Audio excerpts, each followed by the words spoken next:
నమస్తే, welcome back to ID media. నేను మీ ఝాన్సీ. జనరల్గా మనం యాడ్స్ చూస్తూ ఉంటాము. చిన్నపిల్లలు ఆడుకుంటూ పడిపోయి వీక్గా ఎముకలు విరిగాయని, చెయ్యి ఫ్రాక్చర్ అయిందని చెప్పి యాడ్స్ చేస్తూ ఉంటారు. వెంటనే ఒక యాడ్, మీ పిల్లలకి ఎముకలు బలంగా కావాలా, ఈ పౌడర్స్ యూస్ చేయండి, ఆ పౌడర్స్ యూస్ చేయండి అని చెప్పి. మరి బోన్స్ స్ట్రాంగ్గా ఉండాలి పిల్లల్లో పెద్దవాళ్ళల్లో కూడా అన్నప్పుడు మనం ఎలాంటి ఫుడ్ తీసుకోవాలి? కేవలం ఐరన్ లోపం వల్ల మాత్రమే ఎముకలు బలహీనంగా మారుతాయా? చిన్నపిల్లలు కూడా మనం బలహీనమైన ఎముకల్ని చూస్తూ ఉంటాం. దీనికి సొల్యూషన్ ఏంటో తెలుసుకుందాం. ప్రస్తుతం అంతా ఉన్నారు 35 ఏళ్ల ఆయుర్వేద అనుభవం ఉన్న చిట్టిబొట్ల మధుసూదన్ శర్మ గారు, ఆయుర్వేద వైద్యులు. వారిని అడిగి స్ట్రాంగ్ బోన్స్ మనకి రావాలి అంటే ఏం చేయాలో తెలుసుకుందాం. నమస్తే సార్. నమస్తే. ఎలా ఉన్నారు సార్? బాగున్నానమ్మా, మీరు ఎలా ఉన్నారు? బాగున్నాను సార్. సో కొన్ని యాడ్స్ చూస్తుంటే ఏమనిపిస్తుంది అంటే, ఇంత సిల్లీగా ఉన్న వాటిని అసలు ప్రజలు ఎలా యాక్సెప్ట్ చేస్తున్నారు? మీ పిల్లాడు పడిపోయారా, ఈ డ్రింక్ ఇవ్వండి, తను బాగా ఎముకలు బలంగా ఉంటాయి. లేదు వీక్గా ఉన్నాడా, ఈ డ్రింక్ ఇవ్వండి, తను బాగా కండపుష్టి వస్తుంది, లేకపోతే చూడడానికి బాగుంటారు, ఆరోగ్యంగా ఉంటారు, చదువుల్లో ఫస్ట్ వస్తారు వాళ్ళు, అన్లెస్ తర్వాత కలెక్టర్లు అవుతారు, అలా చూపిస్తూ ఉంటారనమాట. అసలు మన ఫుడ్ హ్యాబిట్స్ ఎలా ఉండాలి, మన బోన్ స్ట్రెంత్ కోసం మనం ఎలాంటి ఫుడ్ కానీ లైఫ్ హ్యాబిట్స్ కానీ చేంజ్ చేసుకుంటే మంచిది అంటారు? ఎముకలు ఆరోగ్యంగా ఉండాలంటే చక్కటి పోషకాలు అవసరమా. ఎముకలకు మంచి పోషకాలను అందించినప్పుడు ఎముకలకు సంబంధించినటువంటి సమస్యలు, కీళ్ళకు సంబంధించినటువంటి సమస్యలు రావమ్మా. ఒకవేళ చక్కటి పోషకాలు, ఎముకలకు కావాల్సినటువంటి ఆహారాన్ని, మనకు కావాల్సిన ఆహారం మనకు నాలుకకి ఏది రుచి అయితే తీసుకుంటాం, మనసుకి ఏది కావాలంటే తీసుకుంటాం, కానీ ఎముకలకు కావాల్సిన ఆహారాన్ని కూడా మనం దృష్టిలో ఉంచుకొని ఎముకలను కూడా మనం మన విజ్ఞానం ద్వారా వాటిని సపోర్ట్ చేస్తే ఎముకల ఆరోగ్యం బాగుంటుందమ్మా. సో ఈ ఎముకలకు ఎప్పుడైతే మనం చక్కటి పోషణ ఇస్తాము, ఎముకలు పెలుసు పరకుండా ఉంటాయి. అదేవిధంగా వయసు వచ్చిన తర్వాత విరిగిపోవడము, తర్వాత ఎముక నొప్పులు, దాని యొక్క ప్రభావం చేత ఎముకల్లో నీరసంగా ఉండడము, ఇలాంటి లక్షణాలు లేకుండా ఉంటాయి. రెండోది ఏమంటే, ఆ ఎముకలకు మంచి పోషకాహారాన్ని అందించడం వల్ల, చక్కటి న్యూట్రిషన్ అందించడం వల్ల ఎముకలకు కింది భాగంలో కార్టిలేజ్ అనేటువంటి పదార్థం ఉంటుందమ్మా. ఆ కార్టిలేజ్ బాగా ప్రొడ్యూస్ అవుతుంది. దానివల్ల కార్టిలేజ్ బాగా ఉండడం చేత మరి కీళ్ళకు సంబంధించిన సమస్యలు కూడా రాకుండా ఉండే అవకాశం ఉంటుంది. అదేవిధంగా ఎముకలకు మంచి పోషకాహారం మనం ఎప్పుడైతే అందించినామో, ఇప్పుడు ఎముక మధ్య భాగంలో గుజ్జు ఉంటుందమ్మా, బోన్ మ్యారో. ఆ బోన్ మ్యారో నుంచే ఎర్ర రక్త కణాలు తయారవుతుంటాయి. మంచిగా ఎర్ర రక్త కణాలు తయారు కావాలన్నా మనం ఎముకలకి ఇచ్చేటువంటి పోషకం అవసరం అమ్మా.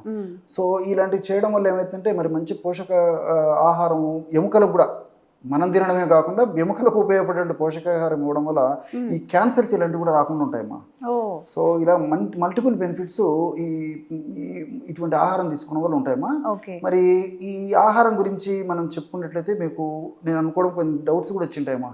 ఇలాంటి ఆహారాల వల్ల ఎముకలు పాడేటువంటి అవకాశం ఉంటుందని చెప్పి. ఎస్, నా క్వశ్చనే అది. జనరల్గా ఏంటంటే ఐరన్ డెఫిషియన్సీ ఇది ఒక్కటే చెప్తూ ఉంటారు, ఇంకెలాంటి కారణాలు ఉండొచ్చు? చాలా మంది తెలిసినట్టు కారణాలు అవమ్మా. నేను కొన్ని వాటిని మించి కూడా ఇంకొన్ని కారణాలు కూడా చెప్తాను చూడమ్మా. సో ఎముకలకు ఉప్పు శత్రువు, షుగర్ శత్రువు, స్ట్రెస్ శత్రువు. మనం ఏదైనా చెప్తే అది అవదమ్మా అంటారు. స్ట్రెస్ తగ్గించుకోండి అంటే ఓకే.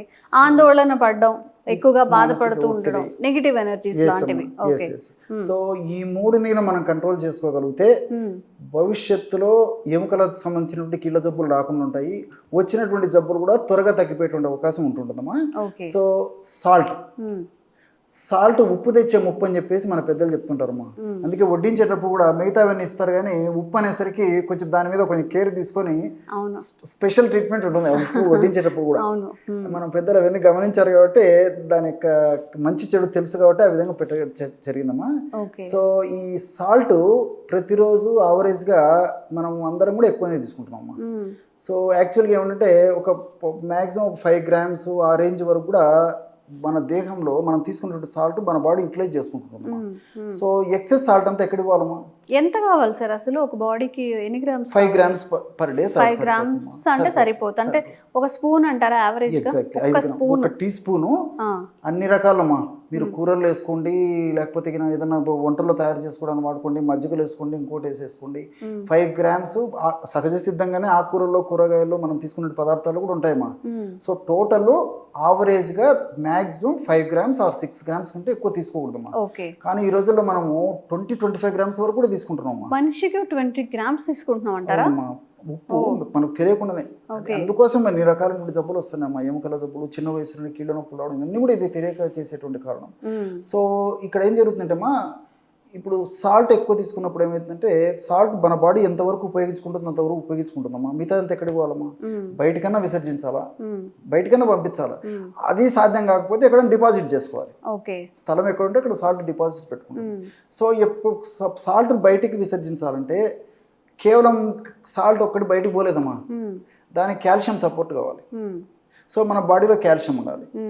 ఎప్పుడైతే కాల్షియం ఉందో ఆ కాల్షియం సపోర్ట్ని తీసుకొని ఎక్కువ తీసుకున్నటువంటి ఈ సాల్ట్ బయటికి పోతుందమ్మా యూరిన్ ద్వారా దాంట్లో. ఓకే, సో మన రక్తంలో కాల్షియం ఉన్నప్పుడు ఏం చేస్తుందమ్మా, ఉన్నంత వరకు చాలంత వరకు కాల్షియం ఉపయోగించుకుంటుంది. ఏది ఈ యొక్క సాల్ట్ అయిపోతుంది. ఎక్కడి నుంచి రావాలి, ఆల్రెడీ బోన్స్లో కాల్షియం ఉంటుందమ్మా. సో బోన్స్ లో ఉండే కాల్షియం కరిగిస్తుంది, లాగేస్తున్నాం. ఇది అందులో ఉన్న కాల్షియము ఈ ఉప్పు ఏం చేసేస్తుంటే ఇక్కడ లేకపోయేసరికి రక్తంలో అక్కడ ఉన్నటువంటి కాల్షియం కూడా తీసేసుకుంటుందమ్మా. ఎప్పుడైతే అక్కడ కాల్షియము అదేవిధంగా సోదరులు మాత్రం ఫాస్ఫరస్ కూడా పక్కనే ఉంటుంది కాబట్టి ఆ రెండు తక్కువైపోయేసరికి ఎముకలు పిలుసుబారిపోవడము, డొల్లబారిపోవడము, విరిగిపోవడము, ఎముకల నొప్పులు రావడము, మెయిన్ అదే కదమ్మా. దానికి కావాల్సిన పోషణను మనం రక్తంలో తీసుకొస్తున్నాం, రక్తం నుంచి మళ్ళీ బయట పంపించేస్తున్నాం. ఓకే, సో ఈ పద్ధతి వల్ల చాలా మందిలో తెలియకమ్మా, ఉప్పు అంటే నేను ఉప్పు శత్రువు అని చెప్తున్నాను అనమాట. సో దీని ఉప్పు వల్ల చాలా మంది తెలియక ఈ యొక్క పద్ధతిలో జరుగుతుందమ్మా. రెండవది షుగరా, పంచదార. మీకు మళ్ళీ సందేహం వస్తుంది, పంచదార ముక్కు దానికి సంబంధం ఏంటి సార్ అని చెప్పేసి జనరల్గా వస్తుంటుందమ్మా. పంచదార కూడా మనం విపరీతంగా వాడుతున్నాం స్వీటు. సో తీసుకునే ఆహార పదార్థాల్లో, కాఫీలో, టీలో, పాలల్లో, లస్సీలలో, కూల్ డ్రింక్స్లో, వాట్ నాట్ ఎల్స్ అమ్మా, బేకరీ ఫుడ్స్లో, స్వీట్స్లో షుగర్స్.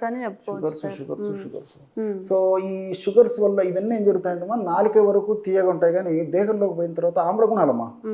ఎప్పుడైతే రక్తంలో ఆమ్లత్వం పెరిగిపోతుందో అప్పుడు ఆమ్లత్వం పెరిగిపోయినప్పుడు ఆమ్లత్వాన్ని తటస్థపరచాలంటే క్షారగుణం ఉన్నటువంటి పదార్థాలు అవసరమవుతాయి బ్లడ్కి, దేహానికి.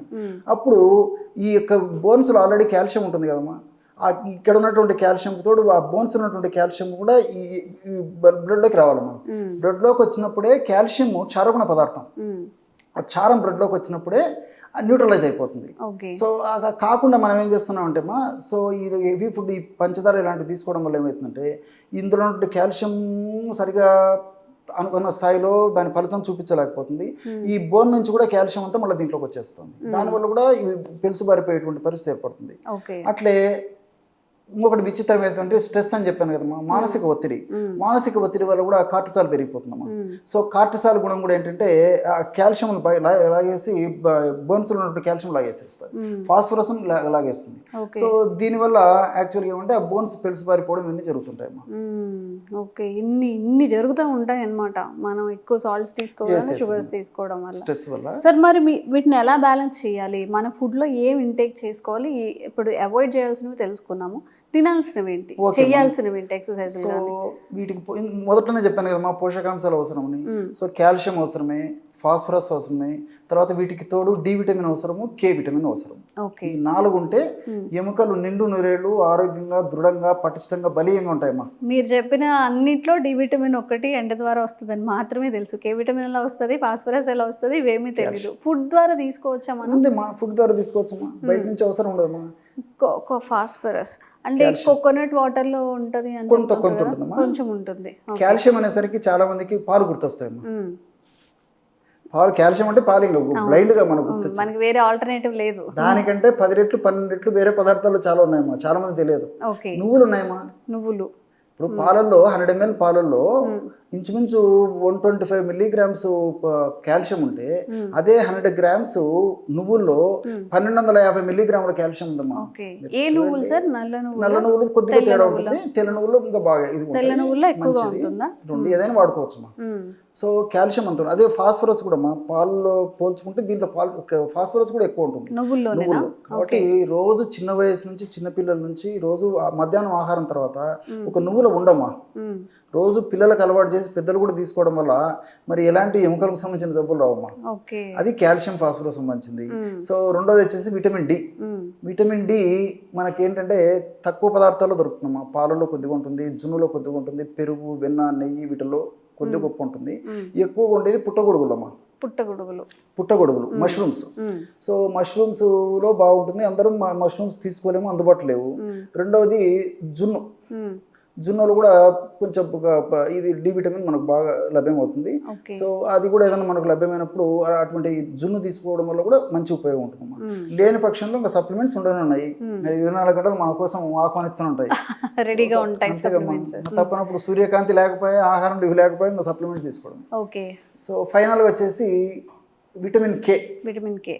సో విటమిన్ కే లక్షణం ఏమిటంటమ్మా, ఇప్పుడు మనం తీసుకున్నటువంటి ఆహార పదార్థాలు ఉన్నటువంటి కాల్షియము రక్తంలోకి పోవాలంటే విటమిన్ డి అవసరం. సో రక్తంలో ఉన్నటువంటి కాల్షియం ఎముకల్లోకి పోవాలంటే విటమిన్ కే అవసరం. సో ఆ విటమిన్ కే ఎక్కువ ఉన్నటువంటి పదార్థాలు ఆకుకూరలు ఎక్కువ ఉంటాయమ్మా. ఆకుకూరలు సో సింపుల్ బాగా పుష్కలంగా ఆకుకూరలు బాగా తీసుకోగలిగితే, ఇప్పుడు మెంతి కూర కానీ, పొన్నగంటి కూర కానీ, తర్వాత మునగ కానీ. అసలు అవి తిని ఎన్ని రోజులు అయిపోయిందో. ఎగ్జాక్ట్ కదమ్మా, ఆ అలవాట్లే మారిపోయినాయమ్మా. సో ఇలాంటి ఆకుకూరలు బాగా పుష్కలంగా తీసుకోవడం వల్ల విటమిన్ కే బాగా లభ్యమవుతుందమ్మా. ఓకే. సో ఇలాంటి చిన్న చిన్న జాగ్రత్తలు పాటించినట్లయితే నిండు నూరేళ్ళు ఎముకలకు సంబంధించిన, కీళ్ళకు సంబంధించిన ఇలాంటి జబ్బులు రావమ్మా. ఓకే. చిన్న చిన్న టిప్స్ ఆర్ ఆల్టర్నేటివ్స్ చూసారా, మనం అందరికీ చాలామందికి ఫుడ్ తిన్న తర్వాత ఏదైనా స్వీట్ తినాలనిపిస్తుంది, దాని ప్లేస్లో నువ్వులు ఉండ, ఇద్దరు తెల్ల నువ్వుల్లో ప్రత్యేకంగా ఎక్కువగా ఉంటాయట. అలా కాదు అన్నప్పుడు ఎక్కువగా కాస్ట్ పెట్టాలా, మేము అవి తినాలా ఇవి తినాలని చెప్తూ ఉంటారు. బిర్యానీస్కి వాటికైతే మంచిగా ఖర్చు పెట్టుకుంటూ ఉంటారు. ఆకుకూరలు డైలీ వీక్లీ ఒక 4 times ఆకుకూరలు తీసుకుంటే ఓన్లీ బోన్స్కి కాకుండా చాలా మన డిసీజెస్ వచ్చే, మన ఒంట్లో వచ్చే వాటన్నిటికి కూడా పనిచేస్తుంది.